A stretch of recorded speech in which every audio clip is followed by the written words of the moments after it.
Avdiivka में रूसी सेना की भीषण बमबारी जारी है। अवदिव्का के ऑयल डिपो को निशाना बनाया गया है। रूसी बमबारी से ऑयल डिपो जलकर राख हो गया है। रूस ने रॉकेट लॉन्चर से ताबड़तोड़ अटैक किया।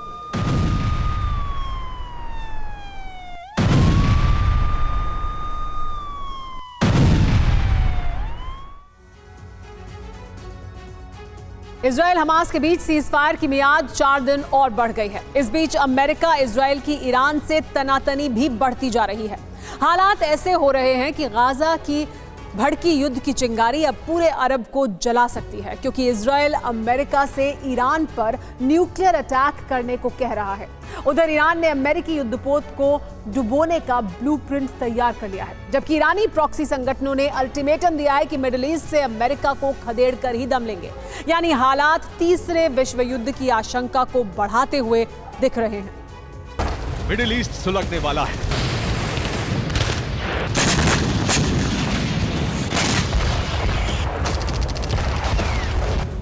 भूमध्य सागर में बारूदी जलजला आने वाला है।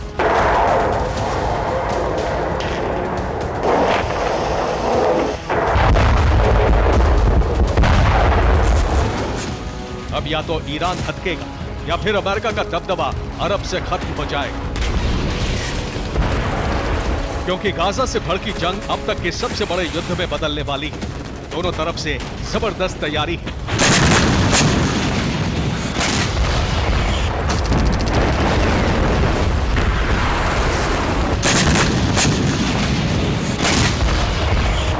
एक, दो, तीन, चार, 5, 6, 7 अमेरिकी वॉरशिप ईरान में तबाही मचाने को तैयार है। अमेरिका ने वॉरशिप फ्लीट उतारकर अपने इरादे जाहिर कर दिए हैं। अगर ईरान हमला करता है तो उसका पलटवार जबरदस्त होगा। ईरान को इस बात का अंदाजा है कि अमेरिका पूरी तरह से युद्ध के लिए तैयार है। यही वजह है ईरान ने ड्रोन के जरिए अमेरिका के युद्धक बेड़े की निगरानी की।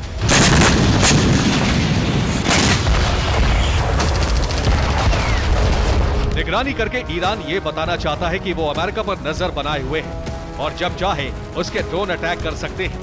ईरान ने वीडियो भी जारी किया है जिसमें ड्रोन से ली गई तस्वीरें हैं। वीडियो में युद्धपोत पर खड़े फाइटर जेट दिख रहे हैं। ड्रोन भी वॉरशिप पर तैनात हैं। इसके अलावा कॉम्बैट हेलीकॉप्टर भी फ्लीट पर मौजूद है। ईरान ने ये तस्वीरें उस वक्त ली जब यूएसएस आइजनहावर हॉर्मुज की खाड़ी से गुजर रहा था। ये तस्वीरें 26 से 29 अक्टूबर के बीच ली गई थी। ये साल 2020 के बाद पहली दफा है जब इतनी संख्या में अमेरिका ने अपने वॉरशिप ईरान के पास भेजे हैं। खासतौर से स्ट्राइक ग्रुप को भेजना बताता है कि हालात काफी संगीन हो चुके हैं। यही वजह है कि ईरानी मिलिशिया ने स्ट्राइक ग्रुप के हॉर्मुज की खाड़ी से गुजरते वक्त 3 बार हमले की कोशिश की। 2 बार मिसाइल अटैक किया, लेकिन वॉरशिप पर निशाना चूक गया। ईरानी मिलिशिया ने यह हमला उस वक्त किया जब आइजनहावर हॉर्मुज की खाड़ी से फारस की खाड़ी की तरफ आ रहा था, जिसके बाद IRGC ने चेतावनी जारी कर कहा कि हम अमेरिकी फ्लीट पर निगरानी रख रहे हैं, हम हर जवाब के लिए तैयार हैं।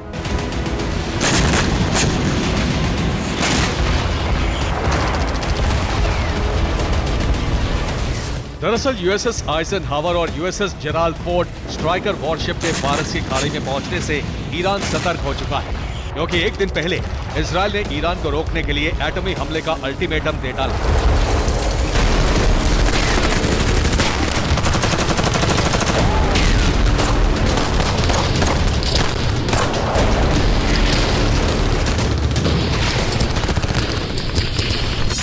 रूस ईरान के परमाणु कार्यक्रम में मदद कर रहा है।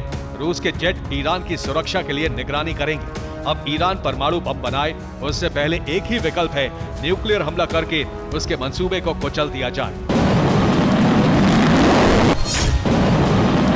इसके अलावा अमेरिका चाहे तो 72 घंटे में ईरान के बंदरगाहों और तेल रिफाइनरियों को तबाह करके उसे दिवालिया बना सकता है।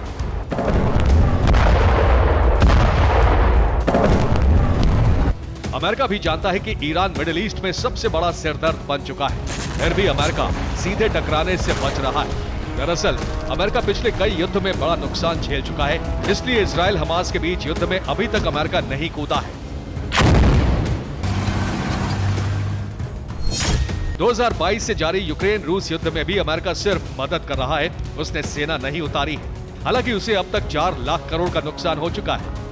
इसी तरह 2001 से 2021 तक अफगानिस्तान में तालिबान से चले युद्ध में अमेरिका ने सेना उतारी थी, जिसमें उसके 2400 सैनिक मारे गए थे और 150 लाख करोड़ का नुकसान हुआ था।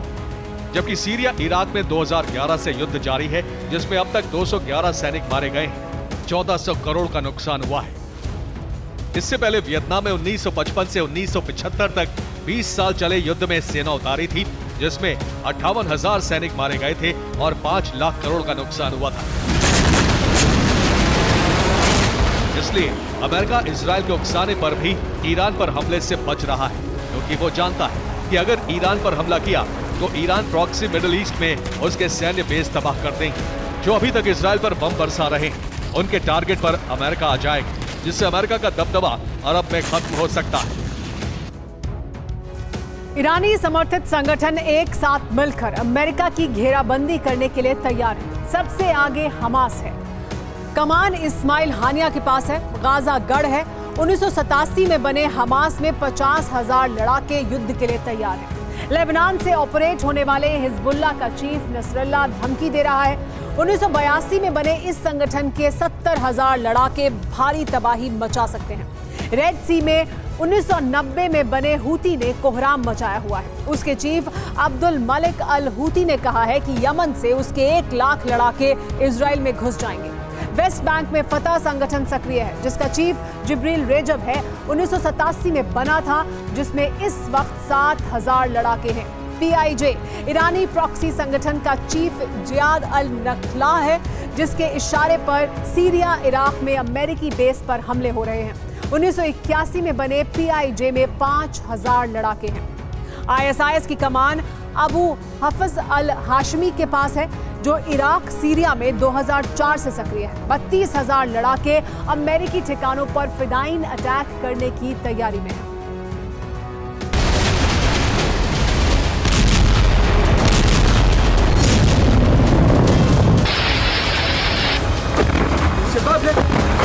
वैसे भी जब से इजराइल हमास युद्ध शुरू हुआ है, तब से मिडिल ईस्ट में मौजूद अमेरिकी सैन्य ठिकानों पर हमले तेज हो गए हैं।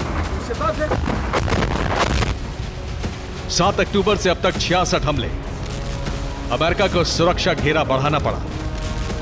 ईरान समर्थित संगठनों ने हमला किया। यानी अमेरिका के लिए हालात अफगानिस्तान वाले हो जाएंगे, क्योंकि वहां उसे तालिबान जैसे कट्टरपंथी संगठन से लड़ना पड़ रहा था। इसी तरह सीरिया और इराक में उसे IS से युद्ध करना पड़ रहा था। हालात अभी भी वैसे ही होते जा रहे हैं।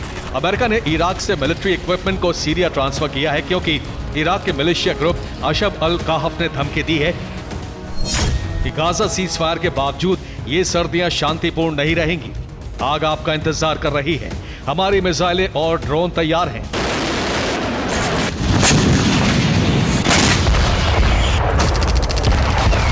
इतना ही नहीं, हूती ने भी सऊदी अरब से कहा है कि उनके लड़ाकों को इजराइल में घुसने का रास्ता दिया जाए। हालात ऐसे हो चुके हैं कि G7 देशों को यमन सरकार से कहना पड़ा है कि रेड सी से गुजरने वाले जहाजों को हूती निशाना ना बनाए। यानी पश्चिमी देश ये समझ चुके हैं कि अरब में जंग इतनी आसान नहीं है, खास तौर से तब जब ईरान की सुरक्षा के लिए रूस और चीन चट्टान की तरह खड़े हो गए हैं। Bureau report, TV9 Bharatvarsh.